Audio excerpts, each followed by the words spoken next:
నల్గొండ జిల్లా ప్రభుత్వ ఆసుపత్రిలో హృదయ విదారక ఘటన చోటు చేసుకుంది.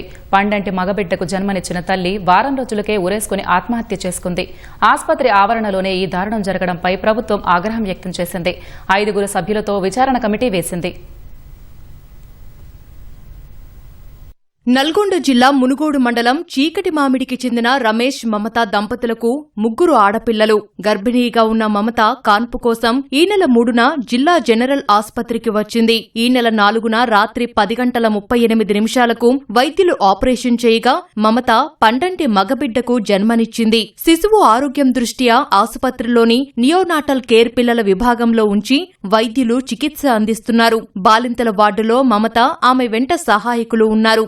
వారం రోజులుగా డాక్టర్లు చెప్పిన సమయానికి బాబుకు పాలిచ్చి తిరిగి తన వార్డులో ఉంటుంది. మంగళవారం అర్ధరాత్రి 2:11 వార్డు నుంచి మమత బయటకు వచ్చింది. వస్తూనే తన వెంట చీరను తెచ్చుకుంది. నేరుగా పోస్టుమార్టం గదివైపునకు వెళ్లి అక్కడే ఉన్న నీటి ట్యాంకు స్టాండుకు ఉరేసుకొని ఆత్మహత్య చేసుకుంది. బెడ్పై మమత కనిపించకపోవడంతో కుటుంబ సభ్యులు ఆస్పత్రి ఆవరణతో పాటు నల్గొండలోనూ వెతికినా ఎక్కడా కనిపించలేదు. తెల్లవారిన తర్వాత మార్చురీ గదివైపు వెళ్లిన వారు గమనించి సిబ్బందికి సమాచారం ఇవ్వడంతో ఘటన వెలుగులోకి వచ్చింది. కుటుంబ సభ్యుల ఫిర్యాదుతో కేసు నమోదు చేసిన పోలీసులు దర్యాప్తు చేస్తున్నారు. మమత ఆత్మహత్య సమయంలో రికార్డైన సీసీ కెమెరా దృశ్యాలను పరిశీలిస్తున్నారు.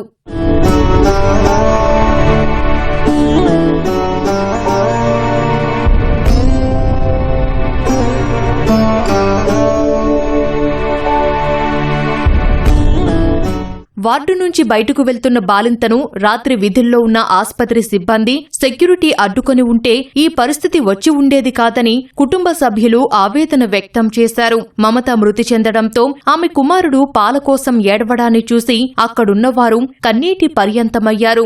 అక్కడే ఉన్న ఇతర బాలింతలు వంతుల వారీగా శిశువుకు పాలిచ్చి ఆకలి తీర్చారు. నాకు వారం రోజులు అవుతుంది, నాకు నిద్ర సరిగా వస్తలేదు. ఎందుకు తక్కువైతే నువ్వు తినాలమ్మా, మంచిగా నువ్వు తినాలి అంటే నాకు తినబుద్ధి అవుతలేదు మేడం. అంటే నువ్వు తినాలి, పడుకోవాలమ్మా అంటే నాకు నిద్ర అస్సలుకి వస్తలేదు మేడం. నాకు దగ్గు వస్తుంది, నాకు కుట్లు నొస్తున్నాయి, దగ్గు వస్తుంది అని అంటే ఏం కాదమ్మా అన్నారు. నిన్న 4 ఇప్పిరు, మంచినే మానేయమ్మ అన్నారు. ఇలా మిగతా ఇప్పుతామని అన్నారు.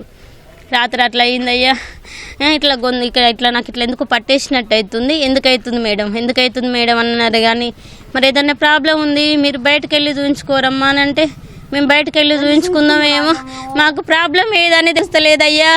మేము ఎవరిని నిందియాలి నిర్లక్ష్యంగానే అనిపించింది సార్ నాకు. ఎందుకంటే వాళ్ళ ప్రాబ్లం ఏదన్నా ఎందుకు చెప్పలేదు. ఎవ్వరు లేరు కాడ, బాబు దగ్గర ఎవ్వరు లేడు, ఏడుస్తుండు. బాబు మా కొంచెం చిన్న బతకలేదామా మేడాలు వాళ్ళని ఒకసారి ఇవ్వమంటుంది. ఏడుస్తుంటే కొద్దిగా పట్టిస్తుర్రు. కొంతమంది జరిసేపొకలు ఇస్తుర్రు. ఇక ఆస్పత్రి ఆవరణలోనే బాలింత ఆత్మహత్య చేసుకున్న ఘటనపై ప్రభుత్వం ఆగ్రహం వ్యక్తం చేసింది. 5 సభ్యులతో విచారణ కమిటీ ఏర్పాటు చేసింది. మమత ఆత్మహత్య కేసుపై సమగ్ర నివేదిక సమర్పించాలని ఆదేశించింది. హైదరాబాద్ నుంచి నల్గొండ ప్రభుత్వాసుపత్రికి వచ్చిన వైద్యారోగ్య శాఖ డిఎంఈ వాణి ఘటనపై ఆరా తీశారు. రాత్రి విధుల్లో ఉన్న భద్రతా సిబ్బందిని వెంటనే విధుల నుంచి తొలగించాలని ఆదేశించారు. సెక్యూరిటీ, వైద్య సిబ్బంది అప్రమత్తంగా ఉంటే ఈ పరిస్థితి వచ్చేది కాదని మండిపడ్డారు. పోయిన ప్రాణాన్ని తీసుకురాగలమా అంటూ సిబ్బందిపై డిఎంఈ వాణి ఆగ్రహం వ్యక్తం చేశారు.